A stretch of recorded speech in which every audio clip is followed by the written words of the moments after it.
ഇറാനുമായുള്ള ചർച്ച തുടരുന്നതായും അല്ലാതെയുള്ള മാധ്യമ വാർത്തകൾ ശരിയല്ലെന്നും യുഎസ് പ്രസിഡന്റ് ഡൊണാൾഡ് ട്രംപ്. ചർച്ചയുടെ ഫലം എന്തായിരിക്കുമെന്ന് അറിയില്ലെന്നും ഏത് നിലയ്ക്കായാലും ഒരു കരാർ കൂടിയേ തീരുവെന്നും ഇറാനെ അറിയിച്ചതായും ട്രംപ് പറഞ്ഞു. ട്രംപ് ഇടപെട്ടെങ്കിലും ലബനാനിൽ ആക്രമണം നിർത്താതെ ഇസ്രായേൽ. ദക്ഷിണ ലബനാനിൽ മാത്രം 8 മരണവും 100-ലേറെ പേർക്ക് പരിക്കും. ലബനാനും ഇസ്രായേലും തമ്മിലുള്ള 4ാം വട്ട വെടിനിർത്തൽ ചർച്ച അമേരിക്കയിൽ ആരംഭിച്ചു. ഹോർമുസ് തുറക്കാൻ ഇറാനുമായി ഉടൻ കരാറിലെത്താൻ കഴിയുമെന്നാണ് പ്രതീക്ഷയെന്ന് US state secretary Marco Rubio. Hormuz തുറന്നാൽ നാവിക ഉപരോധം പിൻവലിച്ചേക്കുമെന്നും സൂചന. അതിനിടെ കൊല്ലപ്പെട്ട ഇറാൻ പരമോന്നത നേതാവ് ആയത്തുള്ള അലി ഖംനയുടെ വിലാപയാത്രയും സംസ്കാരവും മുൻനിർത്തി 3 ദിവസത്തെ ചടങ്ങ് സംഘടിപ്പിക്കും. MCA നാസർ വിവരങ്ങൾ നൽകും. നാസർ, ലബനാനിൽ വീണ്ടും ആക്രമണം അഴിച്ചുവിടുകയാണ് ഇസ്രായേൽ. ഇതിനിടെ 4ാം വട്ട ചർച്ച അമേരിക്കയിൽ ആരംഭിക്കുകയും ചെയ്യുന്നു. 1 അല്ല 2 അല്ല 3ാമതും പിന്നിട്ടാണ് 4ാമത്തെ ഒരു ചർച്ചയിലേക്ക് കടക്കുന്നത്. പക്ഷേ സമാന്തരമായി ലബനാനിൽ ആക്രമണവും നടക്കുന്നുണ്ട്. അങ്ങനെയെങ്കിൽ ഈ ഒരു ചർച്ചയിൽ നമുക്ക് എന്ത് പ്രതീക്ഷയാണ് വെക്കേണ്ടത്?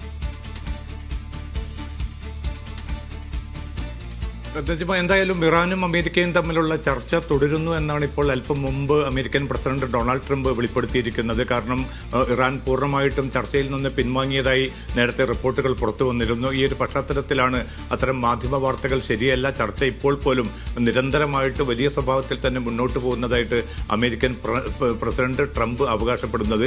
ഇറാന്റെ ഭാഗത്തു നിന്ന് ഔദ്യോഗികമായിട്ടുള്ള ഒരു പ്രതികരണം ചർച്ചയുമായി ബന്ധപ്പെട്ട് പുറത്തു വന്നിട്ടില്ല. അതുമാത്രമല്ല, US state secretary Marco Rubio ഇന്ന് നടത്തിയിരിക്കുന്ന മറ്റൊരു പ്രതികരണത്തിൽ വ്യക്തമാക്കുന്നത് ആണവ പദ്ധതിയുടെ ചില ഘടകങ്ങൾ ഈ ആദ്യവട്ട ചർച്ചയിൽ തന്നെ ഉൾപ്പെടുത്താമെന്ന് ഇറാൻ സമ്മതിച്ചിട്ടുണ്ട്. അതും വലിയൊരു വഴിത്തിരിവാണ്, അല്ലെങ്കിൽ ചർച്ചയെ മുന്നോട്ട് നയിക്കുന്ന ഒരു പ്രധാനപ്പെട്ട ഒരു ഘടകമാണ് എന്നുകൂടിയാണ് US സ്റ്റേറ്റ് സെക്രട്ടറിയും വ്യക്തമാക്കിയിരിക്കുന്നത്. പക്ഷേ ഇറാൻ അനുകൂലമായിട്ടോ പ്രതികൂലമായിട്ടുള്ള ഒരു പ്രതികരണം ഇന്ന് ഈ ചർച്ചയുമായി ബന്ധപ്പെട്ട് നടത്തിയിട്ടില്ല. അതേസമയം നേരത്തെ പ്രഖ്യാപിച്ചിരിക്കുന്ന തങ്ങളുടെ നിലപാടുകൾ, ആ നിലപാടുകൾ ഇറാനിലെ രാഷ്ട്രീയ സൈനിക നേതൃത്വം ഒരുപോലെ തന്നെ ആവർത്തിക്കുന്നുണ്ട്. അത് ഏറ്റവും പ്രധാനപ്പെട്ടത് ആണവ പദ്ധതിയുമായി ബന്ധപ്പെട്ടത് ഒരിക്കലും അത്തരം കാര്യങ്ങൾ തങ്ങളുടെ പരിഗണനയിലില്ല. അത്തരമൊരു ചർച്ചയോ യുറേനിയം സമ്പുഷ്ടീകരണം നിർത്തിവെക്കുക, സമ്പുഷ്ടീകരിച്ച യുറേനിയം അമേരിക്കയ്ക്ക് കൈമാറുക എന്നത് ചർച്ചയുടെ ഇതിലേക്ക് ഇതുവരെയും വന്നിട്ടില്ല.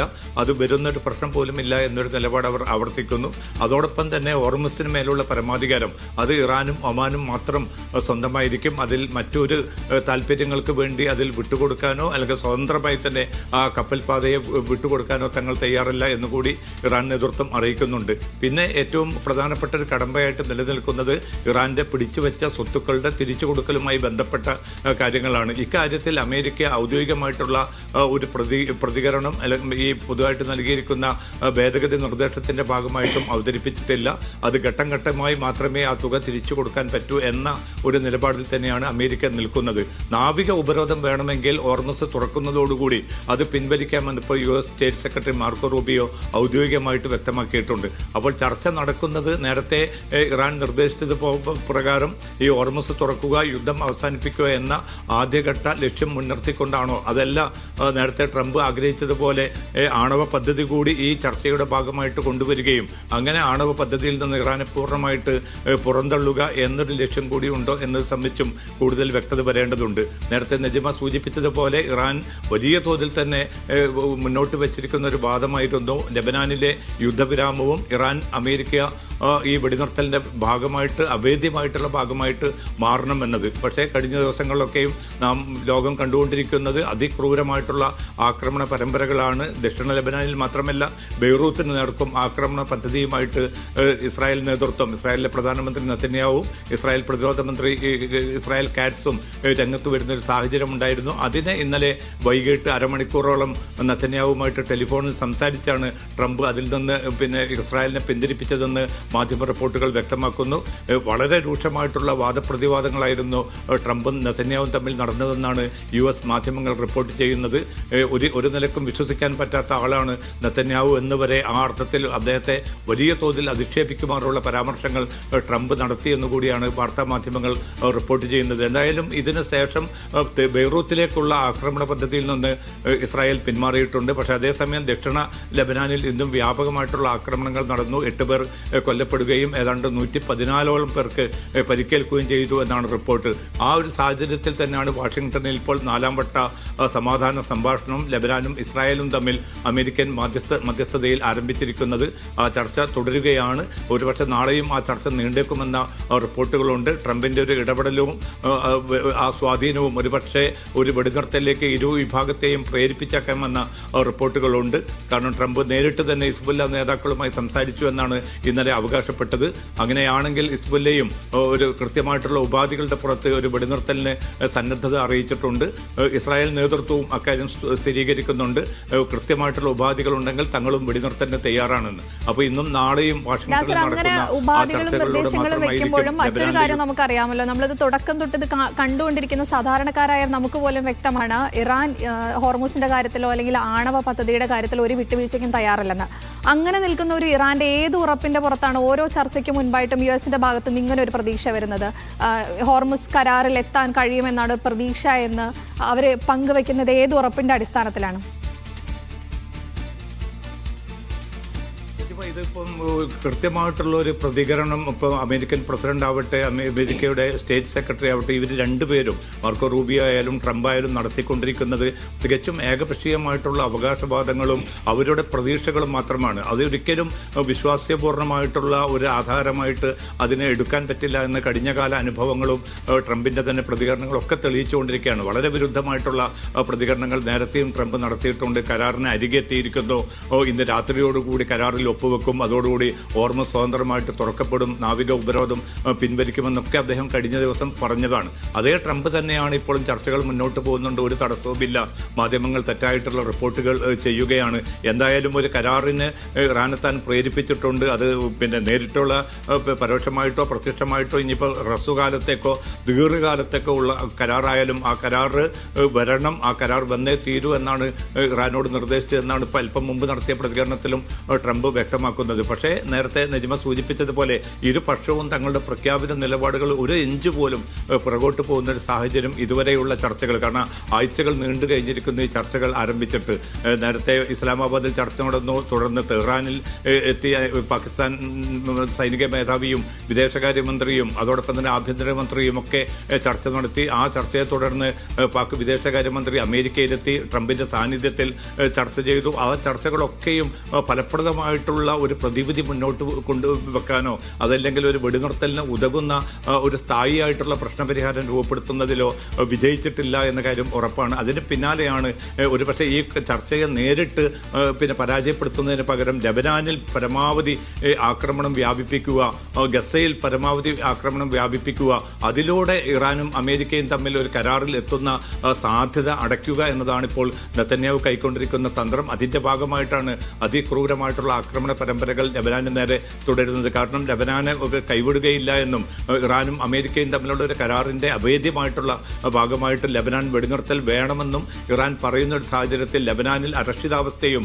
ക്രൂരതയും അതോടൊപ്പം തന്നെ കൂട്ടക്കുരുതിയും തുടർന്നാൽ സ്വാഭാവികമായിട്ടും ഈ കരാറിൽ നിന്ന് ചർച്ചാ നീക്കങ്ങളിൽ നിന്ന് ഇറാൻ പിന്തിരിയുമെന്ന ഒരു കണക്കുകൂട്ടലിന്റെ അടിസ്ഥാനത്തിലാണ് നെതന്യാഹു നീങ്ങുന്നത്. അതിൽ നിന്ന് നെതന്യാഹുവിനെ പിന്തിരിപ്പിക്കാൻ ട്രംപിന് എത്ര കണ്ട് സാധിക്കുമെന്ന ചോദ്യത്തിന് ഇപ്പോൾ പോലും കൃത്യമായിട്ടുള്ള ഉത്തരമില്ല. പ്രത്യേകിച്ച് തീവ്ര വലതുപക്ഷ മന്ത്രി ബെൻ ഗവീർ പറയുന്നത് ട്രംപിന്റെ വാക്കുകൾ നമ്മൾ അംഗീകരിക്കേണ്ടതില്ല, യുദ്ധവുമായിട്ട് തന്നെ ലെബനാനിൽ മുന്നോട്ട് പോകണമെന്നാണ്. പ്രതിരോധ മന്ത്രി ഇസ്രായേൽ കാറ്റ്സും ഏറെക്കുറെ സമാനമായിട്ടുള്ള പ്രതികരണം തന്നെയാണ് നടത്തുന്നത്. അതുകൊണ്ട് വാഷിംഗ്ടണിൽ അമേരിക്കൻ സാന്നിധ്യത്തിൽ ഈ ചർച്ചകൾ നടക്കുന്നുണ്ട് എങ്കിൽ പോലും സ്ഥായിയായിട്ടുള്ള ഒരു വെടിനിർത്തലിലേക്ക് ലെബനാനിലെ യുദ്ധം മാറിയിട്ടില്ല എങ്കിൽ തീർച്ചയായിട്ടും അത് ഇറാനെ കുറെ കൂടി കടുത്ത നിലപാടിലേക്ക് പ്രേരിപ്പിക്കുമെന്ന കാര്യം ഉറപ്പാണ്. എന്തായാലും ഹോർമുസിൽ തങ്ങളുടെ നിയന്ത്രണങ്ങൾക്ക് വിധേയമായി ഏതാണ്ട് 20ഓളം കപ്പലുകൾക്ക് പിന്നിട്ട് 24 മണിക്കൂറിൽ കടന്നുപോകാൻ അനുമതി നൽകിയെന്നാണ് IRGCയുടെ ഒരു അവകാശവാദം. ഇനിയും തങ്ങളുടെ പൂർണ്ണമായിട്ടുള്ള അനുമതിയോടുകൂടി തങ്ങൾ നിർദ്ദേശിക്കുന്ന മാനദണ്ഡങ്ങൾ പ്രകാരം മാത്രം കപ്പലുകൾക്ക് പോകാൻ അനുമതി നൽകും. പക്ഷെ അമേരിക്കയുടെ സഖ്യകക്ഷികളുടെയോ ഒരു കപ്പലിനെയും ഹോർമുസ് കടക്കാൻ അനുവദിക്കുകയില്ല എന്ന് ഇന്നും IRGC വ്യക്തമാക്കിയിട്ടുണ്ട്. അപ്പോൾ പ്രതിസന്ധി തീവ്രമായി തന്നെ തുടരുകയാണ്. ട്രംപ് നൽകുന്ന ഈ പ്രതീക്ഷകൾ അതൊരു പക്ഷേ എണ്ണ വിപണിയെ സ്വാധീനിക്കാൻ അതോടൊപ്പം തന്നെ സാമ്പത്തിക ഓഹരി വിപണിയെ സ്വാധീനിക്കാൻ ഉള്ള കൃത്യമായിട്ടുള്ള ഒരു അജണ്ട അല്ലെങ്കിൽ ആസൂത്രിതമായിട്ടുള്ള ഒരു നീക്കം എന്ന് മാത്രമേ ഈ ഘട്ടത്തിൽ നമുക്ക് വിലയിരുത്താൻ സാധിക്കുകയുള്ളൂ. നജിമ. ശരി. ലബനാനിലെ വെടിനിർത്തലുമായി ബന്ധപ്പെട്ട ചർച്ചകൾ ആരംഭിച്ചിരിക്കുകയാണ്. 4ാം വട്ട ചർച്ചകളാണ് ഇപ്പോൾ അമേരിക്കയിൽ ആരംഭിച്ചിരിക്കുന്നത്. എന്നാൽ സമാന്തരമായി ലബനാനിൽ ഇസ്രായേലിന്റെ ആക്രമണം തുടരുകയാണ്. ഇന്ന് മാത്രം 8 പേരാണ് മരിച്ചത്. MC നാസറാണ് വിവരങ്ങൾ നൽകിയത്. ഇറാൻ യുദ്ധം അടിയന്തരമായി അവസാനിപ്പിച്ചില്ലെങ്കിൽ ഗൾഫിന്റെ സാമ്പത്തിക രംഗം സെപ്റ്റംബറോടെ മാന്ദ്യത്തിലേക്ക് നീങ്ങുമെന്ന മുന്നറിയിപ്പ്. സാമ്പത്തിക വിദഗ്ധരുടെ മുന്നറിയിപ്പിന് പിന്നാലെ യുദ്ധം അവസാനിപ്പിക്കാനുള്ള ഊർജിത ശ്രമത്തിലാണ് സൗദി ഉൾപ്പെടെയുള്ള രാജ്യങ്ങൾ. വെടിനിർത്തൽ നീട്ടാനുള്ള സാധ്യത നിലനിൽക്കുമ്പോഴും ഏതാനും കപ്പലുകൾ മാത്രമാണ് ഇപ്പോഴും ഹോർമുസ് കടന്നുപോകുന്നത്. പശ്ചിമേഷ്യയിലെ തന്ത്രപ്രധാന കടൽപാതയായ ഹോർമോസ് കഴിഞ്ഞ 3 മാസമായി സ്തംഭനാവസ്ഥയിലാണ്. സ്ഥിതി അത്ര നിലയിലേക്കല്ല ഗൾഫിനെ നയിക്കുന്നത്. ഫെബ്രുവരി 28 തുടങ്ങിയ യുദ്ധം സൗദിയിൽ ഉൾപ്പെടെ വിവിധ പദ്ധതികളെ ബാധിച്ചു കഴിഞ്ഞു. ഇതര ഗൾഫ് രാജ്യങ്ങളിലും സമാനമാണ് സ്ഥിതി. 3 മാസത്തിലേറെയായി തുടരുന്ന അനിശ്ചിതത്വം ആഗോള സമ്പദ്വ്യവസ്ഥയെയും പ്രതിസന്ധിയിലാക്കി. ഈ മാസത്തോടെ പ്രശ്നപരിഹാരമായില്ലെങ്കിൽ സെപ്റ്റംബറോടെ മാന്ദ്യം പ്രതീക്ഷിക്കണമെന്നാണ് സാമ്പത്തിക വിദഗ്ധരുടെ മുന്നറിയിപ്പ്. സാധാരണഗതിയിൽ പ്രതിദിനം 135-ലധികം ചരക്കു കപ്പലുകളും ലോകത്തിലെ എണ്ണ വ്യാപാരത്തിന്റെ 25% കടന്നുപോയിരുന്ന ഈ പാതയിൽ ഇപ്പോഴും സ്ഥിതി സാധാരണ നിലയിലല്ല. ഇന്റർനാഷണൽ മാരിടൈം ഓർഗനൈസേഷന്റെ റിപ്പോർട്ടുകൾ പ്രകാരം US സെൻട്രൽ കമാൻഡ് കപ്പലുകൾക്ക് സുരക്ഷാ നിർദ്ദേശങ്ങളും വിവരങ്ങളും കൈമാറാൻ തുടങ്ങിയിട്ടുണ്ട്. ഇതോടെ ഗതാഗതത്തിൽ നേരിയ വർധനവ് പ്രകടമാണ്. കഴിഞ്ഞ ദിവസങ്ങളിൽ ഗ്രീക്ക് ഉടമസ്ഥതയിലുള്ള ടാങ്കറുകൾ ഉൾപ്പെടെ സാറ്റലൈറ്റ് ട്രാൻസ്പോണ്ടറുകൾ ഓഫ് ചെയ്ത് രഹസ്യമായി ഈ പാത മുറിച്ചു കടന്നിരുന്നു. എന്നാൽ ഇതിലെല്ലാം റിസ്ക് നിലനിൽക്കുന്നതിനാൽ 6 ഇരട്ടി വരെ നിരക്കും വർദ്ധിച്ചു. ഒരു താൽക്കാലിക കരാറിലെത്തിയാൽ 60 ദിവസത്തേക്ക് ടോൾ ഈടാക്കാതെ കപ്പലുകൾക്ക് കടന്നുപോകാൻ ഇറാൻ അനുമതി നൽകിയേക്കുമെന്ന പ്രതീക്ഷയിലാണ് നിക്ഷേപകർ. പക്ഷേ ശാശ്വത പരിഹാരത്തിലേക്ക് പോകാൻ ഇറാന് നഷ്ടപരിഹാരവും മരവിപ്പിച്ച വിദേശ ഫണ്ടുകളും US വിട്ടുകൊടുക്കേണ്ടി വരും. അതിലേക്ക് കാര്യങ്ങൾ നീങ്ങിയേക്കുമെന്നാണ് നിലവിലെ സൂചനകൾ. അതുണ്ടായില്ലെങ്കിൽ വീണ്ടും സംഘർഷ സാധ്യത നിലനിൽക്കും. അത് ഗൾഫിലെ ട്രംപിന്റെയുൾപ്പെടെ താൽപര്യങ്ങൾ പൂർണ്ണമായും ഇല്ലാതാക്കുമെന്നും സാമ്പത്തിക മാധ്യമങ്ങൾ മുന്നറിയിപ്പ് നൽകുന്നുണ്ട്. Aftabur Rahman, media 1, Riyadh. പശ്ചിമേഷ്യയിലെ സമാധാന ശ്രമങ്ങളുമായി ബന്ധപ്പെട്ട് ഖത്തർ പ്രധാനമന്ത്രി ഷെയ്ഖ് മുഹമ്മദ് ബിൻ അബ്ദുൾ റഹ്മാൻ അൽത്താനിയുമായി ചർച്ച നടത്തി ഇറാൻ വിദേശകാര്യമന്ത്രി അബ്ബാസ് അറാഖ്ചി. ഇറാൻ US പ്രശ്നത്തിൽ പാകിസ്ഥാൻ നടത്തുന്ന മധ്യസ്ഥ നീക്കങ്ങളെക്കുറിച്ചും ലബനാനിലെ സംഭവ വികാസങ്ങളെക്കുറിച്ചും ഇരുവരും ആശയവിനിമയം നടത്തി. പ്രതിസന്ധി പരിഹരിക്കാനുള്ള സമഗ്ര ഉടമ്പടിക്ക് ഖത്തർ എല്ലാ പിന്തുണയും നൽകുമെന്ന് പ്രധാനമന്ത്രി അറിയിച്ചു. അതേസമയം ഹോർമുസ് കടലിടുക്കിനെ രാഷ്ട്രീയ വിലപേശലിനായി ഉപയോഗിക്കരുതെന്ന് അദ്ദേഹം ആവർത്തിച്ചു.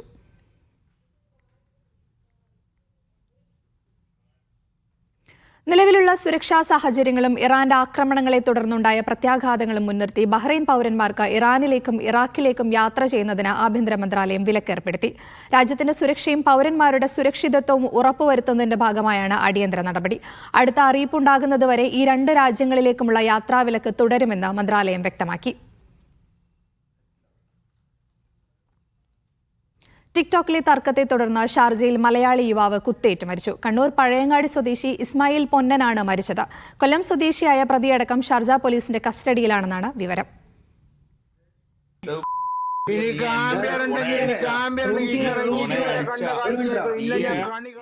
ടിക്ടോക്കിലെ ഈ തർക്കമാണ് ഷാർജയിൽ മലയാളി യുവാവിന്റെ കൊലപാതകത്തിലേക്ക് നയിച്ചത്. ടിക്ടോക്കിലെ പ്രശ്നങ്ങൾ തെറിവിളിയിലേക്കും വെല്ലുവിളിയിലേക്കും വഴിമാറി.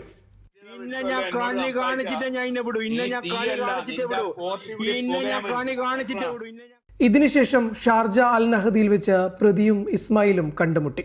പിന്നാലെ ഇരുവരും തമ്മിൽ തർക്കമുണ്ടാവുകയും കത്തിക്കുത്തിൽ കലാശിക്കുകയും ചെയ്തു. ഇതിന്റെ ദൃശ്യങ്ങൾ ഷാർജ പോലീസിന് ലഭിച്ചിട്ടുണ്ട്. വർഷങ്ങളായി ദുബൈയിൽ ജോലി ചെയ്യുകയായിരുന്നു 40 വയസ്സുള്ള ഇസ്മായിൽ പൊന്നൻ.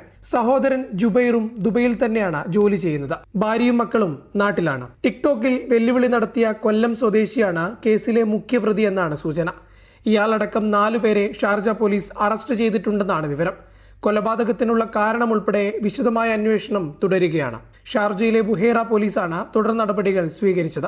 അൽ കാസിമി ആശുപത്രിയിൽ സൂക്ഷിച്ചിരിക്കുന്ന മൃതദേഹം നടപടികൾ പൂർത്തിയാക്കി നാട്ടിലേക്ക് കൊണ്ടുപോകും. Media 1, Sharjah. സൗദിയിലെ പുതിയ ഇന്ത്യൻ അംബാസിഡറെ നിയമിച്ചു. നിലവിൽ ഖത്തറിലെ ഇന്ത്യൻ അംബാസിഡറായ വിപുലാണ് സൗദിയിലേക്കുള്ള പുതിയ സ്ഥാനപതി. നിലവിലെ അംബാസിഡറായ സുഹൈൽ അജാസ് ഖാൻ സ്ഥാനമൊഴിയുന്നതോടെ വിപുൽ ചുമതലയേൽക്കും. 3 വർഷത്തേക്കാണ് നിയമനം. മധ്യപ്രദേശ് സ്വദേശിയായ ഡോക്ടർ സുഹൈൽ അജാസ് ഖാനാണ് 2023 മുതൽ റിയാദ് എംബസിയിലെ ഇന്ത്യൻ അംബാസിഡർ. ഇദ്ദേഹം 3 വർഷ കാലാവധി പൂർത്തിയാക്കി സ്ഥാനമൊഴിയുകയാണ്. ഈ സാഹചര്യത്തിൽ ഇന്ത്യൻ വിദേശകാര്യ മന്ത്രാലയം ചൊവ്വാഴ്ച വൈകിട്ടാണ് പുതിയ ഇന്ത്യൻ അംബാസിഡറെ പ്രഖ്യാപിച്ചത്. ബീഹാർ സ്വദേശിയാണ് പുതുതായി എത്തുന്ന ഇന്ത്യൻ സ്ഥാനപതി വിപുൽ. അദ്ദേഹം ഉടൻ തന്നെ റിയാദിലെത്തി ചുമതലയേൽക്കും. 1998 ബാച്ച് IFS ഉദ്യോഗസ്ഥനാണ് Vipul. Egypt, Sri Lanka, Geneva, Dubai എന്നിവിടങ്ങളിലെ ഇന്ത്യൻ മിഷനുകളിൽ സേവനമനുഷ്ഠിച്ചിട്ടുണ്ട്.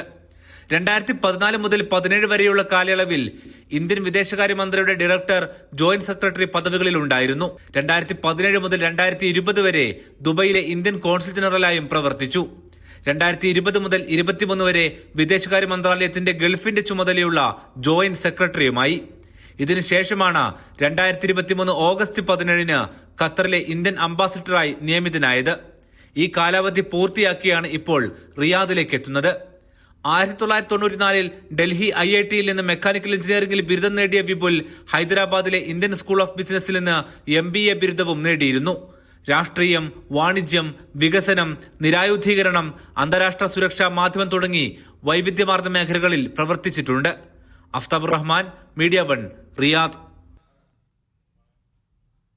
ഒമാനിൽ ഒറ്റത്തവണ ഉപയോഗിക്കാവുന്ന പ്ലാസ്റ്റിക് സഞ്ചി നിരോധനത്തിലെ 5ാം ഘട്ടം ജൂലൈ 1 മുതൽ നടപ്പിലാക്കും. ഫർണിച്ചർ ഷോപ്പുകൾ, സ്വർണം, വെള്ളി വിൽപ്പന കേന്ദ്രങ്ങൾ, ജലസേചന സംവിധാനങ്ങളുടെ ഉൽപ്പന്നങ്ങൾ വിൽക്കുന്ന സ്റ്റോറുകൾ തുടങ്ങിയിടങ്ങളിൽ പ്ലാസ്റ്റിക് ബാഗുകൾ ഉപയോഗിക്കരുത്.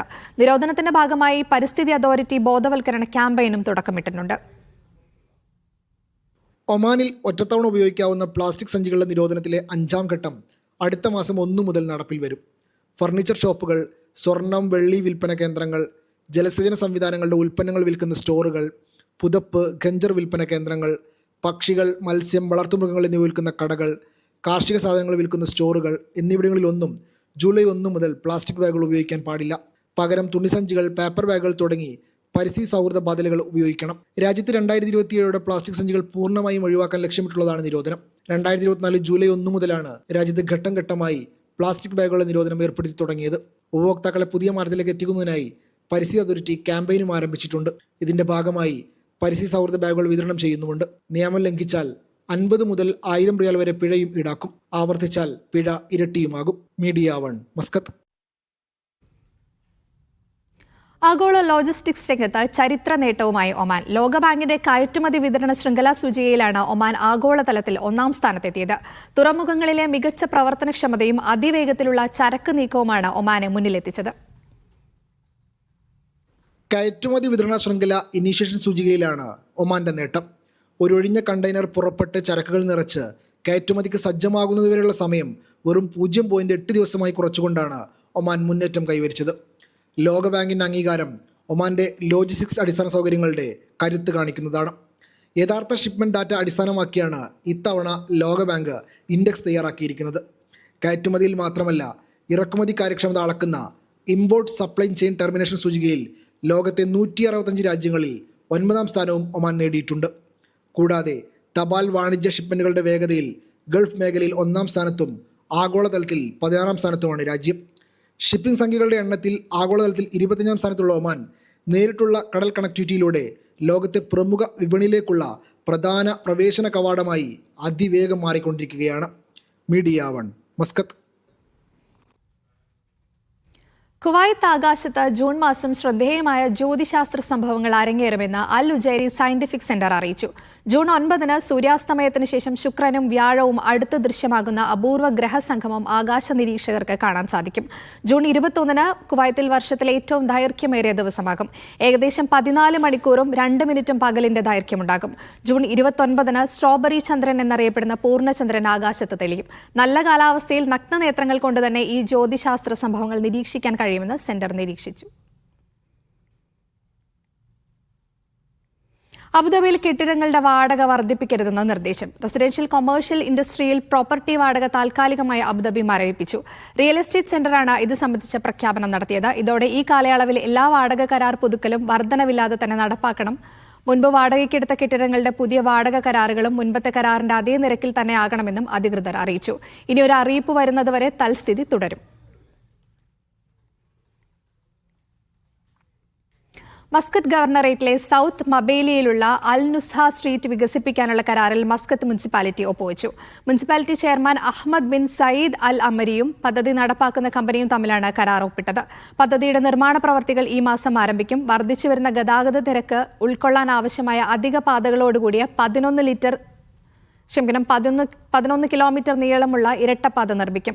സമീപത്തെ പാർപ്പിട മേഖലകൾക്കും മറ്റ് സ്ഥാപനങ്ങൾക്കും പ്രവേശനം എളുപ്പമാക്കുന്നതിനുമായി 3.5 കിലോമീറ്റർ സർവീസ് റോഡുകളുടെ നിർമ്മാണവും പദ്ധതിയിൽ ഉൾപ്പെടുന്നു.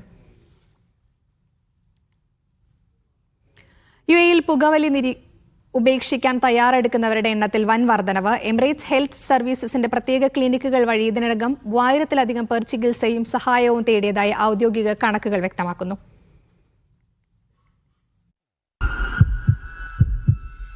ആരോഗ്യകരമായ ജീവിതശൈലി പ്രോത്സാഹിപ്പിക്കുക എന്ന ലക്ഷ്യത്തോടെ UAE സർക്കാർ നടപ്പിലാക്കുന്ന പുകവലി വിരുദ്ധ പരിപാടികൾക്ക് മികച്ച ജനപിന്തുണയാണ് ലഭിക്കുന്നത്.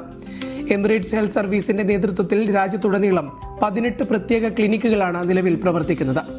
ലോക പുകയില വിരുദ്ധ ദിനത്തോടനുബന്ധിച്ചാണ് അധികൃതർ കണക്കുകൾ പുറത്തുവിട്ടത്.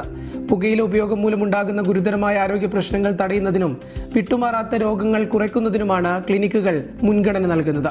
വൈദ്യചികിത്സ, വിദഗ്ധ കൗൺസിലിംഗ്, തുടർ പരിചരണം എന്നിവയിലൂടെ പുകവലി ശീലം പൂർണ്ണമായും ഉപേക്ഷിക്കാൻ ആളുകളെ പ്രാപ്തരാക്കുകയാണ് പദ്ധതിയുടെ ലക്ഷ്യം. Behavioural therapy, medication support, virtual കൺസൾട്ടേഷനുകൾ, തുടർച്ചയായ ഫോളോ അപ്പ് സെഷനുകൾ എന്നിവ ഉൾപ്പെടുന്ന സമഗ്രമായ ചികിത്സാ രീതിയാണ് ഇവിടെ പിന്തുടരുന്നത്. സഹായം ആവശ്യമുള്ളവർക്ക് EHS സ്മാർട്ട് ആപ്ലിക്കേഷൻ വഴിയോ നേരിട്ടോ ആരോഗ്യ കേന്ദ്രങ്ങളിൽ രജിസ്റ്റർ ചെയ്യാവുന്നതാണ്.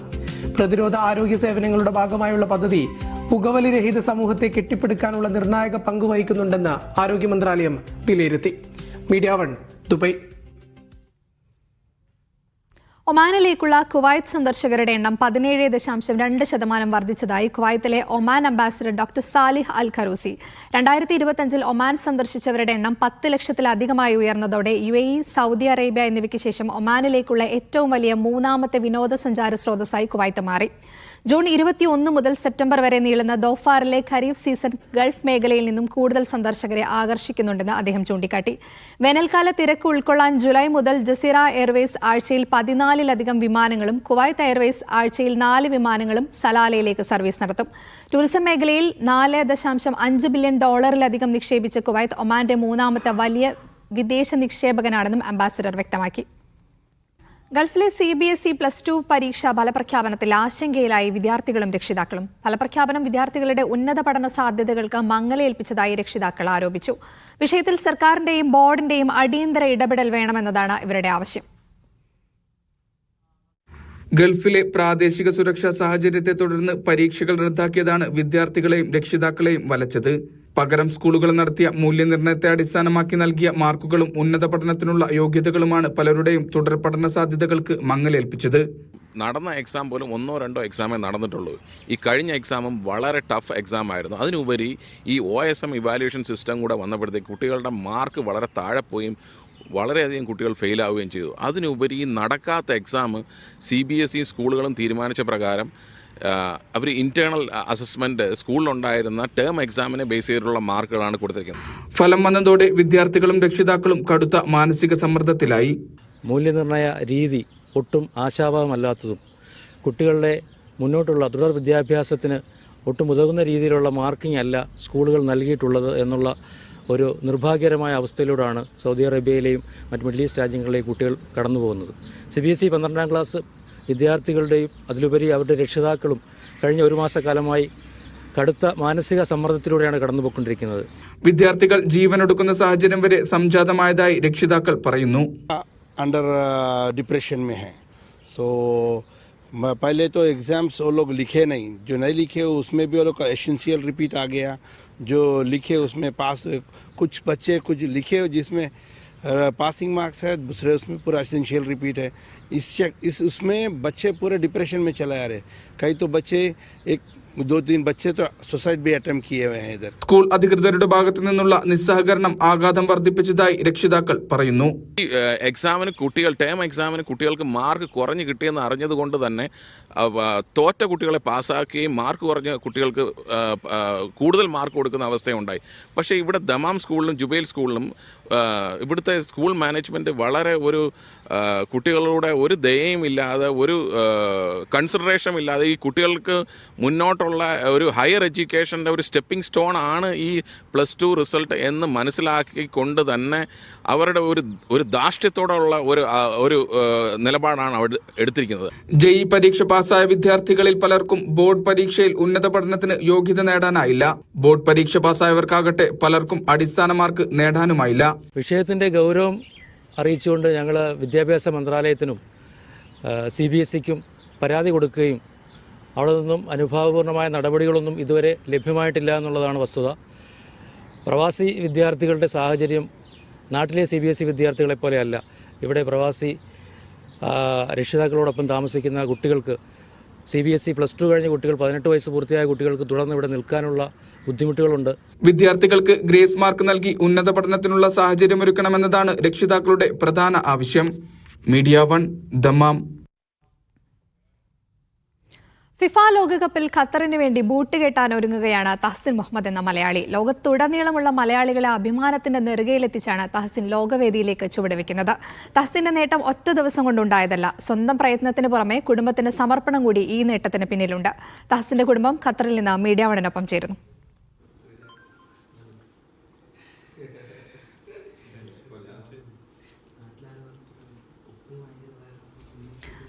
അബ്ബാസ് ഉണ്ട്. അബ്ബാസ്, ഇത് തഹസിന്റെയും തഹസിന്റെ കുടുംബത്തിന്റെയും മാത്രം സന്തോഷമല്ല, ഇത് കണ്ടിരിക്കുന്ന ലോകത്തിലെ ഓരോ മലയാളിക്കും സന്തോഷിക്കാനുള്ളൊരു വകയുണ്ട്.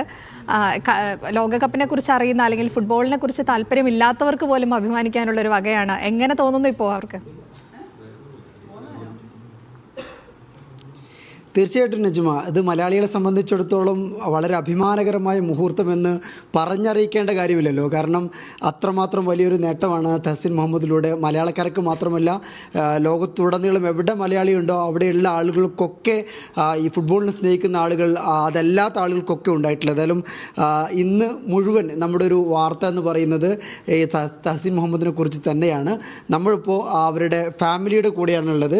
ഉപ്പയുണ്ട്, ഉമ്മയുണ്ട്, അതുപോലെ തഹസിൻ്റെ വല്യപ്പയുണ്ട്, അവരുടെ കൂടെ കളിക്കുന്ന സുഹൃത്തുക്കളുണ്ട്. ആദ്യം നമ്മൾ ഉപ്പയിലേക്ക് പോവുകയാണ് അല്ലേ. ജംഷിക്ക നേരത്തെ കാലിക്കറ്റ് യൂണിവേഴ്സിറ്റിയിലെ ഫുട്ബോൾ പ്ലെയർ ആയിരുന്നു. ചെറിയ പരിക്കൊക്കെ വില്ലനായിട്ട് വീണ്ടും മാറിയതാണ് അല്ലേ. എന്ത് തോന്നുന്നു ഇപ്പോൾ? ആകെ ഒരു സന്തോഷമാണല്ലോ. തീർച്ചയായിട്ടും ആദ്യമായിട്ട് പഠിച്ചവനോട് നന്ദി പറയുന്നു. കൂടാതെ ഇവിടുത്തെ ഭരണാധികാരികളോടും. കാരണം ഈ 2 കാരണങ്ങൾ കൊണ്ടാണ് പ്രത്യേകിച്ചും അവനൊരു ഈ നിലയിലെത്തിപ്പെടാൻ പറ്റിയതെന്നുള്ളതാണ്. ഇത് ഞാൻ ചിലപ്പം എല്ലാ ആൾക്കാരും പറയും ഞാനൊരു കളിക്കാരനായത് കൊണ്ടായിരിക്കും ആ രീതിയിൽ വന്നിട്ടുള്ളതെന്നുള്ളത്. പക്ഷേ അവനെ സംബന്ധിച്ചിടത്തോളം ഈ ഞാൻ പറയുന്ന 2 ഫാക്ടറും, ദൈവാനുഗ്രഹവും അതേമാതിരി തന്നെ ഈ ഭരണാധികാരികളുടെ ആ ഫുട്ബോളിനോടുള്ള ആ കമ്പങ്ങളും, അതാണ് അതിൻ്റെ കൂടെ അവൻ്റെ ഒരു പാഷൻ. അതാണ് ഭയങ്കര ഹാർഡ് വർക്കായിട്ട് അവൻ ചെയ്ത് ഈ രീതിയിലെത്തി. വളരെ എന്താ പറഞ്ഞു കഴിഞ്ഞാൽ സാധാരണ ഒരു കളിക്കാരനെ സംബന്ധിച്ചിടത്തോളം അവൻ്റെ എക്സ്ട്രീം ഡ്രീമാണ് വേൾഡ് കപ്പ്. അതായത് ഏറ്റവും ചോദിച്ചു കഴിഞ്ഞാൽ, പ്രത്യേകിച്ച് ഞാനൊക്കെ കളിച്ച സമയത്ത് നമ്മളൊക്കെ അങ്ങനെ ചെറിയ കളി കണ്ടിരിക്കും. അന്നത്തെ കാലത്ത് ഇന്ത്യ ഒന്നും ഒരു സ്ഥലത്തും എത്താത്ത രീതിയിൽ നിൽക്കുന്ന സമയത്ത് നമ്മൾ പ്രത്യേകിച്ച് ഞാനൊരു ജർമ്മൻ ഫാനൊക്കെയാണ്. അപ്പോൾ ഓരോ കളികളൊക്കെ ഇങ്ങനെ കണ്ടിരിക്കും. അപ്പോൾ അങ്ങനത്തെ ഒരു സ്റ്റേജിൽ മകൻ എത്തുക എന്ന് പറയുമ്പോൾ പിന്നെ സന്തോഷത്തിൻ്റെ ലെവല് എക്സ്ട്രീമാണ്. അൽഹംദുലില്ലാ. ഇതൊരു ഭയങ്കരമായിട്ടുള്ള, സ്വാഭാവികമായിട്ടും തഹസിൻ്റെ നേട്ടം എന്ന് പറയുന്നത് മാതാപിതാക്കളുടെ നേട്ടം കൂടിയാണ്, അല്ലെങ്കിൽ സുഹൃത്തുക്കളുടെ നേട്ടം കൂടിയാണ്. കാരണം നിങ്ങളുടെ ഒരു സമർപ്പണമില്ലാതെ ഇതൊരിക്കലും സാധ്യമാവില്ലല്ലോ. എങ്ങനെയാണ് ഒരു ഭയങ്കരമായ സാധാരണ നോർമൽ കുട്ടിയെ പോലെ അല്ലല്ലോ, ഒരുപാട് നിങ്ങൾ ത്യജിച്ചിട്ടുണ്ടാവും. സത്യം പറയുകയാണെന്ന് വെച്ച് കഴിഞ്ഞാൽ വന്ന വഴികൾ ഞങ്ങൾക്ക് പഠിച്ചവന് വളരെ വഴികൾ, പ്രത്യേകിച്ച് അവന് ആസ്പയർ അക്കാദമിയിലേക്ക് വരാൻ പറ്റിയതും അവിടെ അവനെ ക്ലബിലേക്ക് എത്താൻ പറ്റിയതൊക്കെ എന്ന് പറഞ്ഞാൽ ഒരു പഠിച്ചവൻ്റെ ഒരു അനുഗ്രഹമായിട്ട് നമ്മൾ കാണുന്നത്. അതിലൂടെയാണ് അവന് നമുക്ക് എന്താ പറയുക, നമ്മളെ കാര്യങ്ങളൊക്കെ എളുപ്പമായി. സാധാരണ രീതിയിലുള്ള വലിയൊരു ഹാർഡ് വർക്ക് നമുക്ക് ചെയ്യേണ്ടി വന്നിട്ടില്ലെന്നുണ്ടെങ്കിലും പക്ഷേ ആ വഴികളിലൂടെ നമുക്ക് അവനെ കൊണ്ടുപോകാൻ പറ്റി. പിന്നെ പ്രത്യേകിച്ചിട്ട് ഞാനൊരു കളിയുമായിട്ട് ബന്ധപ്പെട്ട കാരണം അവൻ്റെ എല്ലാ കളികളും അപ്പം കാണാൻ പോകും. വളരെ ചെറുതിലെ അവനെ കൊണ്ടുപോയി ഗ്രൗണ്ടിൽ കൊണ്ടുപോകും, അവിടെ നിന്ന് എടുത്തു വരും. അത് എൻ്റെ ഒരു സാക്രിഫൈസ് ആയിട്ടല്ല ഞാൻ കാണുന്നത്. ഞാൻ എൻ്റെ കളിനോടുള്ളൊരു എൻ്റെ ഒരു പാഷനായിട്ട് ഞാൻ അവൻ്റെ എല്ലാ ട്രെയിനിങ്ങും കാണണം, അവൻ്റെ എല്ലാ കളികളും കാണണം എന്നുള്ള രീതിയിൽ ആ ഒരു എൻജോയ്മെൻ്റ് ആയിരുന്നു എനിക്ക് ഉണ്ടായത്. ഇപ്പോൾ ലോകകപ്പ് കളിക്കുന്ന ഒരാളുടെ ഉമ്മയാണ്. തീർച്ചയായിട്ടും അൽഹംദുലില്ലാ ഒരുപാട് സന്തോഷം. അടിപൊളി. അൽഹംദുലില്ലാ. ഈ ഒരു സ്റ്റേജിലെത്താൻ ഒരുപാട് കഷ്ടപ്പെട്ടില്ലേ? ഇപ്പോൾ ഹസ്ബൻഡ് പറഞ്ഞതുപോലെ തന്നെ നമ്മൾക്കതൊരു കഷ്ടപ്പാടായിട്ടോ അങ്ങനെ അതിനുവേണ്ടി ഒരുപാട് ഹാർഡ് വർക്ക് ചെയ്തതായിട്ടോ ഒന്നും ഇതുവരെ ഫീൽ ചെയ്തിട്ടില്ല. അതൊക്കെ അൽഹംദുലില്ലാ അള്ളാൻ്റെ അനുഗ്രഹം കൊണ്ട് ഈസി ആയതാണ്. ഓരോ ഘട്ടവും അൽഹംദുലില്ലാ അങ്ങനെ ഇവിടം വരെ എത്തി. അൽഹംദുലില്ലാ. എന്താണ് തോന്നുന്നത്? നാട്ടിലൊക്കെ ആകെ ആഘോഷമാണ്. നാട്ടിൽ നല്ല തന്നെ. പിന്നെ അള്ളാഹുവിനോട് ദുആ ചെയ്യുന്നു, അത് നല്ല എത്തണം. അപ്പോൾ നല്ല തകർത്ത് കളിക്കണം എന്നുള്ളതാണ് തഹസിൻ്റെ കൂടെ കളിക്കുന്ന. ഇതൊക്കെ വലിയ വലിയ പ്ലേയേഴ്സ് ആട്ടോ, നമ്മൾ കാണുന്ന പോലെയല്ല അല്ലേ? അപ്പോൾ ഇതൊക്കെ ഇവിടെ ഖത്തർ സ്റ്റാർസ് ലീഗിലൊക്കെ കളിക്കുന്ന വലിയ പ്ലേയേഴ്സാണ്. നമ്മൾ എക്സൈറ്റിംഗ് ആയിട്ട് കാത്തിരിക്കുകയാണ്.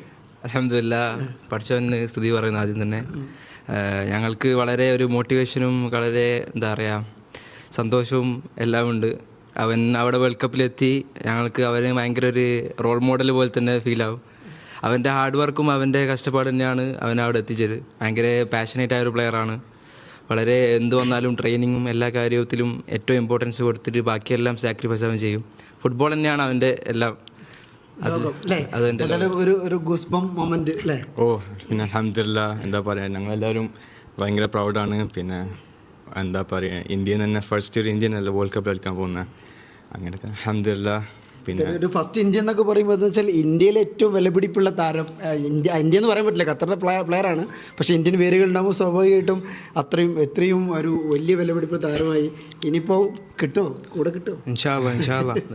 ഓൻ കാരണം കുറേ കുട്ടികളുടെ ഉള്ളിൽ അവനൊരു ഡ്രീം ഉണ്ടാക്കുകയാണ് ചെയ്തത്. എല്ലാ ഇന്ത്യൻസിനും, എല്ലാ ചെറിയ കുട്ടികൾക്കും, ഖത്തറിലുള്ള കുട്ടികൾക്കും ഒക്കെ ഒരു ഡ്രീമാണ്. എല്ലാ കളിക്കാരുടെയും ഒരു ഡ്രീമാണ് വേൾഡ് കപ്പ് കളിക്കുക. ടോപ്പ് ഒരേറ്റവും ബിഗ്ഗസ്റ്റ് ഡ്രീമായിരിക്കും. അപ്പോൾ അത് അവനക്ക് അൽഹംദുലില്ലാ പഠിച്ചവൻ കൊടുത്ത് ഇനി എല്ലാവരും മെല്ലെ മെല്ലെ ആ ലെവലെത്തട്ടെ. നമ്മളും എല്ലാവരും ഉൾപ്പെടെ ഒരുമിച്ച് ഇൻഷാ അല്ലാ കളിക്കാനുള്ള ഭാഗ്യം തരട്ടെ.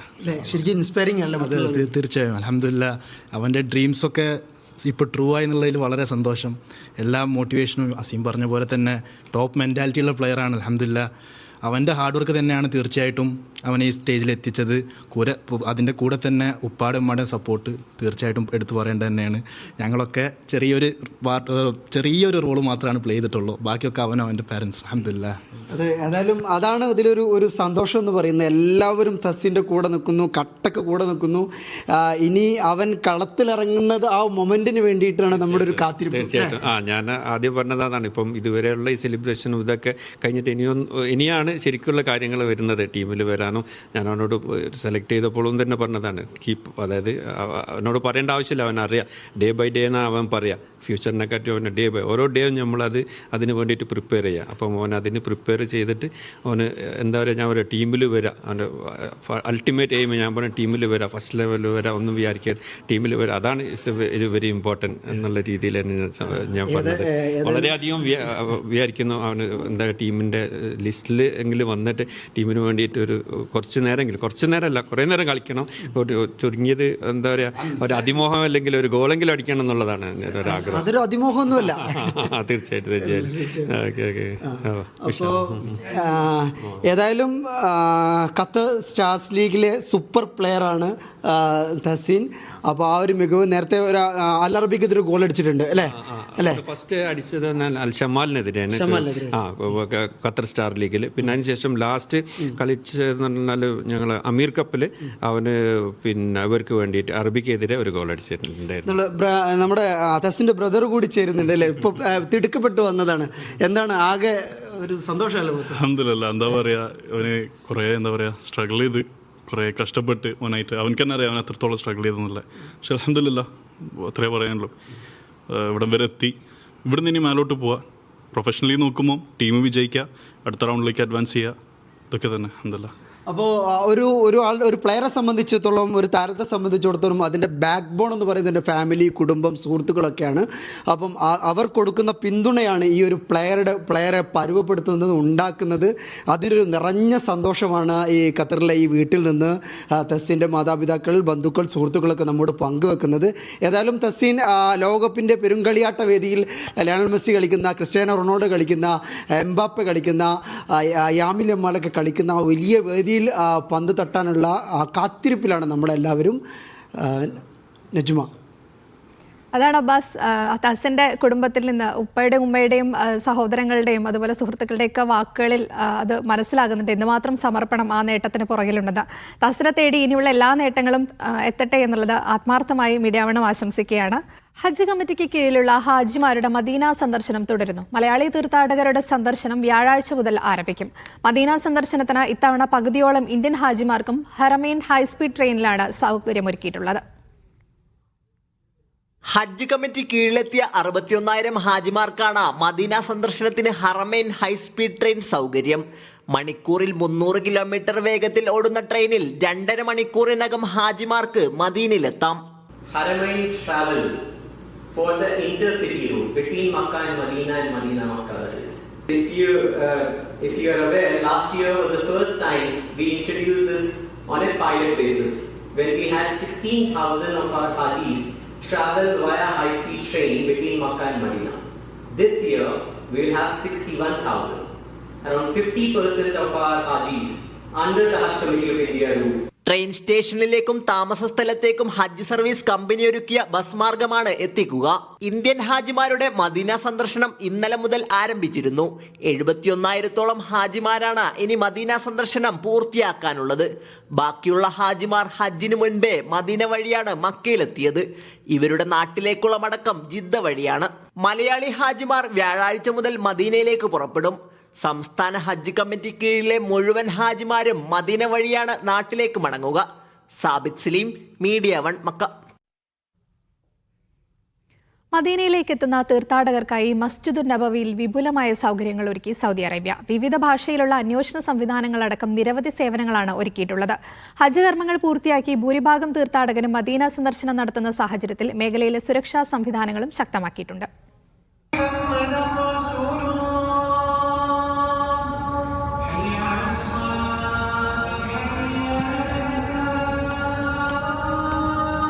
ഹജ്ജ് കഴിഞ്ഞ് മദീനയിലേക്ക് എത്തുന്ന തീർത്ഥാടകർക്കായി മസ്ജിദുൻ നബവിയിൽ വിപുലമായ സൗകര്യങ്ങളാണ് ഒരുക്കിയിട്ടുള്ളത്. സ്പെഷ്യൽ ഗൈഡൻസ്, ഇൻഫർമേഷൻ സെന്ററുകൾ, ബഹുഭാഷ അന്വേഷണ സേവനം, ഡിജിറ്റൽ അവബോധ സംരംഭം തുടങ്ങിയ സേവനങ്ങളാണ് നിലവിൽ ലഭ്യമാവുക. ജനറൽ അതോറിറ്റിയുടെ നേതൃത്വത്തിലാണ് പുതിയ സംവിധാനങ്ങൾ. സേവനങ്ങൾ 24 മണിക്കൂറും ലഭ്യമാകും. സംസം വെള്ളം വിതരണം, ശുചീകരണ, സാനിറ്റൈസേഷൻ പ്രവർത്തനങ്ങൾ, പ്രായമായ സന്ദർശകരെയും വൈകല്യമുള്ളവരെയും സഹായിക്കുക തുടങ്ങിയ പ്രവർത്തനങ്ങളും ഊർജിതമാക്കിയിട്ടുണ്ട്. തീർത്ഥാടകരുടെ സുരക്ഷ ഉറപ്പാക്കുന്നതിന്റെ ഭാഗമായി പരിശോധനകളും ശക്തമാക്കി. മദീനയിലെ മസ്ജിദുൻ നബവിയിലും പരിസര പ്രദേശങ്ങളിലുമാണ് പരിശോധനകൾ. സൗദി സിവിൽ ഡിഫൻസാണ് നേതൃത്വം നൽകുന്നത്. ഹജ്ജ് കർമ്മങ്ങൾ പൂർത്തിയാക്കി ഭൂരിഭാഗം തീർത്ഥാടകരും മദീന സന്ദർശനം നടത്തുന്ന സാഹചര്യത്തിലാണ് പരിശോധനകളും സംവിധാനങ്ങളും ശക്തമാക്കിയത്. Vishal Cherpulassery, media one, Riyadh. മന്ത്രി PK കുഞ്ഞാലിക്കുട്ടിയുടെ പിറന്നാൾ ആഘോഷം ദുബായിൽ നടന്നു. അറബ് പ്രമുഖരുടെ സാന്നിധ്യത്തിൽ കേക്ക് മുറിച്ചാണ് 75-ാം പിറന്നാൾ ആഘോഷം നടന്നത്. ദുബായ് സിലിക്കൺ ഒയാസിസിൽ നടന്ന ചടങ്ങിന് KMCC നേതാക്കളായ അഡ്വക്കേറ്റ് ഇബ്രാഹിം ഖലീൽ, നിസാമുദ്ദീൻ കൊല്ലം തുടങ്ങിയവർ നേതൃത്വം നൽകി.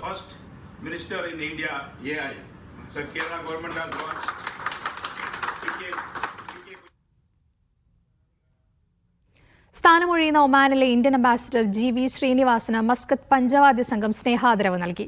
എംബസിയിൽ നടന്ന ചടങ്ങിൽ തിച്ചൂർ സുരേന്ദ്രൻ അംബാസിഡർക്ക് സ്നേഹോപഹാരം നൽകി. രതീഷ് പട്ടിയാത്ത് പൊന്നാട അണിയിച്ചു. രവി പാലിശ്ശേരി, രാജേഷ് രാധാകൃഷ്ണൻ, ഡോക്ടർ അജിത് കുമാർ, സന്ദീപ് സേതുമാധവൻ, കിഷോർ പുളിക്കൽ തുടങ്ങിയവർ പങ്കെടുത്തു.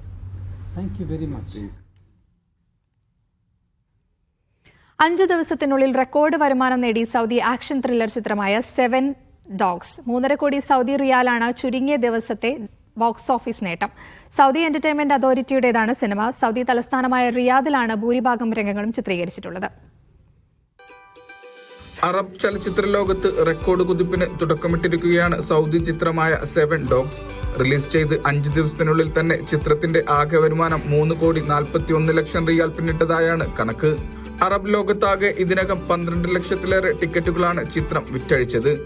റിലീസ് ചെയ്ത ആദ്യ ദിനം മുതൽക്ക് ഉയർന്ന വ്യൂവർഷിപ്പ് റേറ്റ് നിലനിർത്താൻ ചിത്രത്തിന് സാധിക്കുന്നുണ്ട്. സൗദി എന്റർടൈൻമെന്റ് അതോറിറ്റിയുടേതാണ് സിനിമ.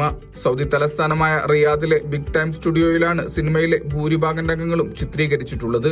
150 മില്യൺ സൗദി റിയാലിലധികം ബജറ്റുള്ള ഈ ചിത്രം അറബ് സിനിമാ ചരിത്രത്തിൽ തന്നെ ഒന്നാമതാണ്. 175-ലധികം സൗദി സാങ്കേതിക പ്രവർത്തകർ ചിത്രത്തിന്റെ ഭാഗമായിട്ടുണ്ട്.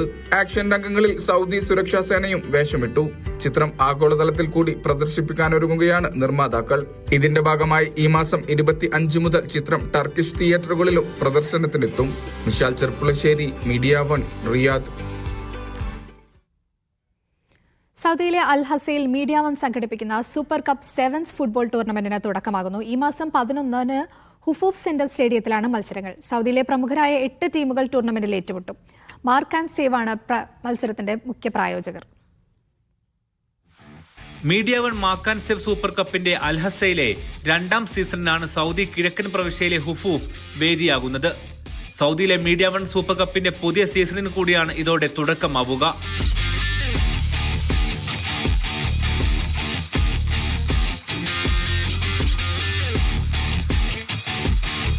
പ്രമുഖരായ സൗദിയിലെ 8 ടീമുകൾ ഹുഫൂഫിൽ നടക്കുന്ന സെവൻസിൽ ഏറ്റുമുട്ടും. സെൻട്രൽ സ്റ്റേഡിയത്തിൽ നടക്കുന്ന മത്സരം ഫിഫയുമായി സഹകരിച്ചാണ്. ഫിഫ ലോകകപ്പ് തുടങ്ങുന്ന അതേ ദിനമാണ് ഹുഫൂഫിലെ മത്സരങ്ങൾ. അതുപോലെ ജൂൺ 11-ാം തീയതി ഫിഫയും ചേർന്നുകൊണ്ട് ഏറ്റവും മികച്ച ഒരു ടൂർണമെന്റാക്കി മാറ്റുവാൻ അലസയിലെ മുഴുവൻ ഫുട്ബോൾ പ്രേമികളുടെയും ഫിഫ അസോസിയേഷന്റെ ഒരു ആശംസ മീഡിയ 1 സൂപ്പർ കപ്പിന് അറിയിക്കുകയാണ്.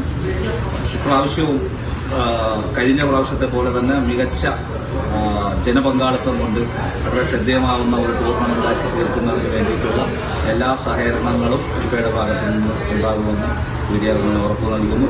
മത്സരത്തിന്റെ മുന്നൊരുക്കങ്ങളുടെ ഭാഗമായുള്ള തയ്യാറെടുപ്പുകൾ പൂർത്തിയാകുന്നതായി ഫിഫ ഭാരവാഹികളായ ഷിഹാബ്, നൌഷാദ് താനൂർ, മുഷ്താഖ് പറമ്പിൽപിടിക, നസീർ എന്നിവർ അറിയിച്ചു.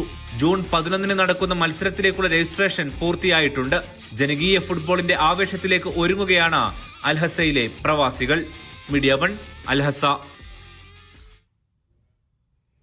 Indian nurses federation of Kuwait അന്താരാഷ്ട്ര നഴ്സസ് ദിനാഘോഷം സംഘടിപ്പിച്ചു. അബ്ബാസിയ ആസ്പെയർ ഇന്റർനാഷണൽ സ്കൂൾ ഓഡിറ്റോറിയത്തിൽ നടന്ന ചടങ്ങിൽ വിജേഷ് വേലായുധൻ അധ്യക്ഷത വഹിച്ചു. കുവൈത്ത് ആരോഗ്യ മന്ത്രാലയത്തിലെ directors of nursing assistant John ഉദ്ഘാടനം ചെയ്തു. ലേഖന മത്സരം, പോസ്റ്റർ മത്സരം, ആരോഗ്യ ബോധവൽക്കരണ റീൽസ് മത്സരം എന്നിവ സംഘടിപ്പിച്ച ചടങ്ങിൽ വിജയികൾക്ക് ട്രോഫികളും സർട്ടിഫിക്കറ്റുകളും വിതരണം ചെയ്തു. ഇൻഫോക്കിന്റെ വാർഷിക പ്രസിദ്ധീകരണമായ മിറർ 2026 ചടങ്ങിൽ പ്രകാശനം ചെയ്തു. ഗൾഫ് മലയാളി ഫെഡറേഷന്റെ മദർ തെരേസ കർമ്മ പുരസ്കാരം നേടിയ വിജേഷ് വേലായുധനെ ചടങ്ങിൽ ആദരിച്ചു. ഇൻഫോക് ഭാരവാഹികൾ പരിപാടികൾക്ക് നേതൃത്വം നൽകി. കുവൈത്തിൽ ജയിൽ ചാടിയ 3 തടവുകാർ 24 മണിക്കൂറിനകം സുരക്ഷാ സേനയുടെ പിടിയിലായി. പ്രതികൾ രക്ഷപ്പെട്ട വിവരം അറിഞ്ഞ ഉടനെ പ്രത്യേക അന്വേഷണ സംഘം രൂപീകരിക്കാൻ ആഭ്യന്തരമന്ത്രി Sheikh Fahad Yousuf Saud Al Sabah നിർദ്ദേശം നൽകിയിരുന്നു. സ്പെഷ്യൽ സെക്യൂരിറ്റി ഫോഴ്സും പോലീസ് ഏവിയേഷൻ വിങ്ങും ചേർന്ന് നടത്തിയ തിരച്ചിലിനെ തുടർന്നാണ് പ്രതികളെ കണ്ടെത്തിയത്. അറസ്റ്റ് നടപടിയിൽ പ്രതികളുടെ കൈവശം 2 തോക്കുകൾ കണ്ടെത്തി. ഒളിച്ചോടിയ തടവുകാർക്ക് സഹായം നൽകുന്നവർക്കെതിരെ കർശന നിയമ നടപടി സ്വീകരിക്കുമെന്നും നിയമം ലംഘിക്കുന്ന ആരെയും വെറുതെ വിടില്ലെന്നും ആഭ്യന്തര മന്ത്രാലയം മുന്നറിയിപ്പ് നൽകി. റിയാദ് അടക്കമുള്ള സൗദിയുടെ വിവിധയിടങ്ങളിൽ പൊടിക്കാറ്റ് തുടരുമെന്ന് മുന്നറിയിപ്പ്. സൗദി ദേശീയ കാലാവസ്ഥാ നിരീക്ഷണ കേന്ദ്രത്തിന്റേതാണ് അറിയിപ്പ്. വരും ദിവസങ്ങളിൽ രാജ്യത്ത് പകലിന് ദൈർഘ്യമേറുമെന്നും മന്ത്രാലയം അറിയിച്ചു. മക്കയടക്കമുള്ള പ്രദേശങ്ങളിലെ മലയോര മേഖലകളിലാണ് കാറ്റെത്തുക. കാറ്റിനൊപ്പം ഇടിമിന്നലും നേരിയ മഴക്കും സാധ്യതയുണ്ട്. ജീസാൻ, മക്ക, അസീർ, അൽബഹ എന്നീ 4 പ്രദേശങ്ങളിൽ കാറ്റ് ശക്തമാകും. റിയാദ്, അൽ ജൗഫ്, വടക്കൻ അതിർത്തി പ്രവിശ്യ എന്നിവിടങ്ങളിൽ പൊടിക്കാറ്റുമുണ്ടാകും. പൊടിക്കാറ്റ് ശക്തമാകുന്നതിനാൽ ഇവിടങ്ങളിൽ കാഴ്ചമറയാനുള്ള സാധ്യത കൂടുതലാണ്. ഇതിനാൽ വാഹനമോടിക്കുന്നവർക്ക് പ്രത്യേക ജാഗ്രതാ നിർദ്ദേശവുമുണ്ട്. സൗദി ദേശീയ കാലാവസ്ഥാ നിരീക്ഷണ കേന്ദ്രത്തിന്റേതാണ് മുന്നറിയിപ്പ്. വർഷത്തിലെ ഏറ്റവും ദൈർഘ്യമേറിയ പകലുകളും ഏറ്റവും ദൈർഘ്യം കുറഞ്ഞ രാത്രികളുമാണ് വരും ദിവസങ്ങളിൽ രാജ്യത്തുണ്ടാവുക. 40 ദിവസമായിരിക്കും ഈ സീസണിന്റെ കാലയളവ്. റുബൌൽ ഖൈസ് എന്നറിയപ്പെടുന്ന ഈ സീസണിന് നാളെ മുതൽ രാജ്യത്ത് തുടക്കമാകും. Vishal Cherpulassery, media 1, Riyadh. 12ാം അന്താരാഷ്ട്ര യോഗ ദിനത്തോടനുബന്ധിച്ച് കുവൈത്തിലെ ഇന്ത്യൻ എംബസി ജൂൺ 19 മുതൽ 21 വരെ 3 ദിവസത്തെ യോഗ ഫെസ്റ്റിവൽ സംഘടിപ്പിക്കും. ജൂൺ 20-ന് സാൽമിയയിലെ ബോളിവാർഡ് ക്രിക്കറ്റ് സ്റ്റേഡിയത്തിൽ നടക്കുന്ന പ്രധാന പരിപാടിയിൽ കുവൈത്തിൽ ഉടനീളമുള്ള യോഗ പ്രേമികൾ പങ്കെടുക്കും. ഇന്ത്യൻ അംബാസിഡർ പരമിത ത്രിപാഠിയുടെ നേതൃത്വത്തിൽ മെയ് 29-ന് ഇന്ത്യ ഹൌസിൽ ഒരുക്കിയ വനിതാ യോഗ സെഷനോടെ ആഘോഷം ആരംഭിച്ചു. മുതിർന്ന മാധ്യമപ്രവർത്തകനും ഖത്തർ ഇന്ത്യൻ മീഡിയ ഫോറം സ്ഥാപകാംഗവുമായ അഹമ്മദ് പാതിരപ്പറ്റയുടെ പുസ്തകം ദോഹയിൽ നടന്നു തീർത്ത വഴികൾ ജൂൺ 4-ന് പ്രകാശനം ചെയ്യും. വൈകുന്നേരം 7:30-ക്ക് ICC മാംഗ്ലൂർ ഹാളിൽ ഇന്ത്യൻ മീഡിയ ഫോറമാണ് പ്രകാശനം സംഘടിപ്പിക്കുന്നത്. Indian embassy second secretary Bindu N. Nair പ്രകാശനം നിർവഹിക്കും. Al Jazeera English channel programme editor Joseph John ആദ്യ പത്രിക ഏറ്റുവാങ്ങും. IMF പ്രസിഡന്റ് OK പരുമല അധ്യക്ഷത വഹിക്കും. മാധ്യമ സാംസ്കാരിക മേഖലയിലെ പ്രമുഖർ പങ്കെടുക്കും. സൗദിയിലെ പ്രവാസി മലയാളി ഫൗണ്ടേഷൻ റിയാദ് സെൻട്രൽ കമ്മിറ്റിക്ക് പുതിയ ഭാരവാഹികളെ തെരഞ്ഞെടുത്തു. യാസിർ അലി കൊടുങ്ങല്ലൂരിനെ പ്രസിഡന്റായും ബിനോയ് മത്തായി കൊട്ടാരക്കരയെ ജനറൽ സെക്രട്ടറിയായും ട്രഷററായ അബ്ദുൾ റഷീദിനെയും തെരഞ്ഞെടുത്തു. ഇതോടൊപ്പം 40 അംഗങ്ങൾ ഉൾപ്പെട്ട എക്സിക്യൂട്ടീവ് കമ്മിറ്റിയും തെരഞ്ഞെടുക്കപ്പെട്ടു. മുൻ പ്രസിഡന്റ് സലീം വാലില്ലപ്പുഴയുടെ നേതൃത്വത്തിലായിരുന്നു പുതിയ കമ്മിറ്റിയെ തെരഞ്ഞെടുത്തത്. ബലിപെരുന്നാൾ ആഘോഷത്തോടനുബന്ധിച്ച് നടുമുറ്റം ഖത്തർ മെഹന്തി ഡിസൈൻ ബിരിയാണി പാചക മത്സരം സംഘടിപ്പിച്ചു. ബർവ കൊമേഴ്ഷ്യൽ അവന്യൂവിൽ നടന്ന പരിപാടിയിൽ നിരവധി പേർ പങ്കെടുത്തു. മെഹന്തി ഡിസൈൻ മത്സരത്തിൽ ഷിഫ്ന മുഹമ്മദ് 1ാം സ്ഥാനവും ആസിയ സഹീർ ഷെയ്ഖ് 2ാം സ്ഥാനവും നേടി. ബിരിയാണി പാചക മത്സരത്തിൽ നഫീല റിയാസ് 1ാം സ്ഥാനവും ഉസൈറ 2ാം സ്ഥാനവും സ്വന്തമാക്കി. വിജയികൾക്ക് സമ്മാനങ്ങൾ വിതരണം ചെയ്തു. President Sana Naseem, general secretary Fathima Thasneem, Latha Krishna, Sajna Zaki തുടങ്ങിയവർ നേതൃത്വം നൽകി. NBTC group blood donors Kerala Kuwait ചാപ്റ്ററുമായി സഹകരിച്ച് അദാൻ ബ്ലഡ് ട്രാൻസ്ഫ്യൂഷൻ സെന്ററിൽ രക്തദാന ക്യാമ്പ് സംഘടിപ്പിച്ചു. മനോജ് നന്ദിയാലത്ത് ക്യാമ്പ് ഉദ്ഘാടനം ചെയ്തു. ക്യാമ്പിൽ 100-ലധികം ജീവനക്കാർ രക്തദാനം നൽകി. BDK ഭാരവാഹികളും NPTC ജീവനക്കാരും ക്യാമ്പിന് നേതൃത്വം നൽകി. സാമൂഹ്യ ഉത്തരവാദിത്തത്തിന്റെ ഭാഗമായുള്ള ഈ സംരംഭം NBTCയുടെ വൺ ടീം വൺ ഫാമിലി എന്ന മൂല്യബോധം ഉയർത്തിപ്പിടിക്കുന്നതാണെന്ന് ഭാരവാഹികൾ അറിയിച്ചു. പ്രവാസി വെൽഫെയർ സലാലയിൽ സംഘടിപ്പിക്കുന്ന welfare cup box cricket carnival June 4-നും 5-നും നടക്കുമെന്ന് ഭാരവാഹികൾ അറിയിച്ചു. സാമ്പിൾ അക്കാദമി ഗ്രൗണ്ടിൽ 8 ഫ്രാഞ്ചൈസികൾ മാറ്റുരയ്ക്കുന്ന ടൂർണമെന്റിൽ കളിക്കാരെ തെരഞ്ഞെടുക്കുവാനുള്ള ലേലം നടന്നു. അബ്ദുള്ള മുഹമ്മദ് അധ്യക്ഷത വഹിച്ച പരിപാടിക്ക് കൺവീനർ ഫഹദ് അബ്ദുൽ സലാം നേതൃത്വം നൽകി. പ്രവാസി വെൽഫെയർ സ്പോർട്സ് ക്ലബ് പ്രഖ്യാപനവും ലോഗോ പ്രകാശനവും നടന്നു. വനിതകൾക്കായി മെഹന്തി മത്സരം, ഷൂട്ടൌട്ട്, ഹിറ്റ് ദ ബോൾ, കുട്ടികൾക്കായി കളറിംഗ് മത്സരങ്ങൾ, സ്പോർട്സ് ക്വിസ് എന്നിവയും നടന്നു. സജീബ് ജലാൽ, രവീന്ദ്രൻ, വഹീദ്, തസ്രീന ഗഫൂർ എന്നിവർ നേതൃത്വം നൽകി. സലാലയിലെ ആലപ്പുഴ ജില്ലക്കാരുടെ കൂട്ടായ്മയായ ഈസ്റ്റ് വേനീസ് അസോസിയേഷൻ കുടുംബസംഗമം സംഘടിപ്പിച്ചു. ദാരീസ്ലെ ഫാം ഹൌസിൽ നടന്ന പരിപാടിയിൽ പ്രസിഡന്റ് ഹരികുമാർ ചേർത്തല അധ്യക്ഷത വഹിച്ചു. CV സുദർശനൻ, സജീബ് ജലാൽ, മിനി, മധു എന്നിവർ സംസാരിച്ചു. വിവിധ കലാപരിപാടികളും ആലപ്പുഴയുടെ ചരിത്രം വിവരിക്കുന്ന മത്സരങ്ങളും നടന്നു. നിരവധി പേർ പങ്കെടുത്തു. സുനിത, സുനിൽ കുമാർ, ആനന്ദ്, അബ്ദുൽ കലാം, മുരളീധരൻ, ഹരീഷ് കുമാർ തുടങ്ങിയവർ നേതൃത്വം നൽകി. ബഹ്റൈൻ പ്രാദേശിക വിപണിയിലെ ഇന്ധനവില നിർണയ മേൽനോട്ട സമിതി ജൂൺ മാസത്തെ ഇന്ധനവില പ്രഖ്യാപിച്ചു. പുതുക്കിയ നിരക്കുകൾ പ്രകാരം ജയ്ദ് 91 പെട്രോളിന് ലിറ്ററിന് 233 ഫിൽസും മുംതാസ് 95 പെട്രോളിന് ലിറ്ററിന് 269 ഫിൽസുമായിരിക്കും വില. സൂപ്പർ 98 പെട്രോളിന് ലിറ്ററിന് 362 ഫിൽസും ഡീസൽ ലിറ്ററിന് 229 ഫിൽസും ഈടാക്കും. കഴിഞ്ഞ മാസത്തെ നിരക്കുകളെ അപേക്ഷിച്ച് പുതുതായി പ്രഖ്യാപിച്ച ഇന്ധനവിലയിൽ വർധനവുണ്ടായിട്ടില്ല. Basketball league Kerala season 1 June 4 മുതൽ 13 വരെ കൊച്ചിയിലെ റീജിയണൽ സ്പോർട്സ് സെന്റർ ഇൻഡോർ സ്റ്റേഡിയത്തിൽ നടക്കും. 6 ഫ്രാഞ്ചൈസി ടീമുകൾ പങ്കെടുക്കുന്ന ലീഗിൽ അണ്ടർ 14, അണ്ടർ 19 വിഭാഗങ്ങളിൽ ആൺകുട്ടികളും പെൺകുട്ടികളും ഉൾപ്പെടെ ആകെ 72 മത്സരങ്ങൾ അരങ്ങേറും. കുവൈത്ത് ഉൾപ്പെടെ ഗൾഫ് രാജ്യങ്ങളിൽ നിന്നും കേരളത്തിൽ നിന്നും തെരഞ്ഞെടുക്കപ്പെട്ട യുവപ്രതിഭകളാണ് ഈ ലീഗിൽ മത്സരിക്കുന്നത്. ബഹ്റൈൻ സീനിയർ സിറ്റിസൺസിന്റെ ആഭിമുഖ്യത്തിൽ സൽമാബാദിലെ ലേബർ ക്യാമ്പിൽ മെഡിക്കൽ ക്യാമ്പും ഈദ് ആഘോഷ പരിപാടികളും സംഘടിപ്പിച്ചു. അൽഹിലാൽ ആശുപത്രിയുമായി സഹകരിച്ച് നടത്തിയ ക്യാമ്പിൽ തൊഴിലാളികൾക്ക് സൗജന്യ വൈദ്യ പരിശോധന നൽകി. ആക്ടിംഗ് പ്രസിഡന്റ് രത്നകുമാർ പാലയാട്ടിന്റെ അധ്യക്ഷതയിൽ ഇന്ത്യൻ സ്കൂൾ മുൻ ചെയർമാൻ എബ്രഹാം ജോൺ ഉദ്ഘാടനം ചെയ്തു. ഫ്രാൻസിസ് കൈതാരത്ത് പ്രഭാഷണം നടത്തി. റമദാൻ മാസത്തിൽ റയ്യാൻ സ്റ്റഡി സെന്റർ സംഘടിപ്പിക്കുന്ന ക്വിസ് മത്സര വിജയികൾക്കുള്ള സമ്മാനദാനം നടന്നു. 1ാം സമ്മാനം സാഫിർ അഷ്റഫ് കണ്ണൂരും 2ഉം 3ഉം സമ്മാനങ്ങൾ സൽമ മെഹജൂബ, തൻസീറ നദീർ എന്നിവരും നേടി. ഫുറ ഈദ് ഗാഹിൽ വെച്ച് Shifa Al Jazeera medical centre marketing manager Moosa K Hassan സമ്മാനദാനം നിർവഹിച്ചു. ബഹ്റൈനിൽ Al Furqan centre Eid social meet സംഘടിപ്പിച്ചു. അദ്ലിയയിലെ അൽഫുർഖാൻ സെന്റർ ഹാളിൽ പ്രസിഡന്റ് സൈഫുല്ല ഖാസിം അധ്യക്ഷത വഹിച്ച പരിപാടിയിൽ സാമൂഹിക പ്രവർത്തകരായ ചെമ്പൻ ജലാൽ, എബ്രഹാം ജോൺ, ജമാൽ നദവി, സൽമാൻ ഫാരിസ് എന്നിവർ സംസാരിച്ചു. അബ്ദുൽ ലത്തീഫ് അഹമ്മദ് ഈദ് സന്ദേശം നൽകി. വാഹനാപകടത്തിൽ സഹായിക്കാനെത്തി സ്വദേശിയുടെ വാഹനവുമായി കടന്നുകളഞ്ഞ അറബ് പ്രവാസി ഒമാനിൽ അറസ്റ്റിൽ. റുസ്താഖ് വിലായത്തിൽ വാഹനാപകടത്തെ തുടർന്ന് സഹായം വാഗ്ദാനം ചെയ്ത ശേഷം പൗരന്റെ കാർ ഓടിച്ചുപോയ ആളാണ് പിടിയിലായത്. വാഹനാപകടത്തെ തുടർന്ന് ഉടമ വാഹനം നിർത്തുകയായിരുന്നു. തുടർന്ന് സഹായിക്കാനെന്ന വ്യാജേന എത്തിയ പ്രതി വാഹനവുമായി കടന്നു കളയുകയായിരുന്നു. മുസനയിൽ നിന്നാണ് പ്രതി പിടിയിലായതെന്ന് റോയൽ ഒമാൻ പോലീസ് അറസ്റ്റ് ചെയ്തത്. പെരുന്നാൾ ആഘോഷങ്ങളുടെ ഭാഗമായി ഒമാൻ പ്രവാസി അസോസിയേഷൻ ബുർക്ക യൂണിറ്റിന്റെ ആഭിമുഖ്യത്തിൽ ഈദ് നൈറ്റ് ഫെസ്റ്റ് സംഘടിപ്പിച്ചു. സംഗമത്തിൽ കുടുംബത്തോടൊപ്പം നിരവധി പ്രവാസികൾ പങ്കെടുത്തു. റുമായത്ത് ഈസ്റ്റ് ഗാർഡനിൽ സംഘടിപ്പിച്ച പരിപാടിയിൽ സലീം കോടത്തൂരിന്റെ ഗാനമേള ശ്രദ്ധേയമായി. ഒമാൻ പ്രവാസി അസോസിയേഷൻ കലാസമിതിയുടെ പ്രകടനം, അറബിക് ഡാൻസ്, കുട്ടികളുടെ കലാപ്രകടനങ്ങൾ, മിമിക്രി എന്നിവയും അരങ്ങേറി. വടംവലി, മെഹന്തി, ഡ്രോയിങ് മത്സരങ്ങളും സംഘടിപ്പിച്ചിരുന്നു. ഷംസുദ്ദീൻ, അബ്ദുള്ള, ഷഫീഖ്, നൂറുദ്ദീൻ, രാജീവ്, നാസർ, പ്രജയ്, റൂഹുല്ല എന്നിവർ നേതൃത്വം നൽകി.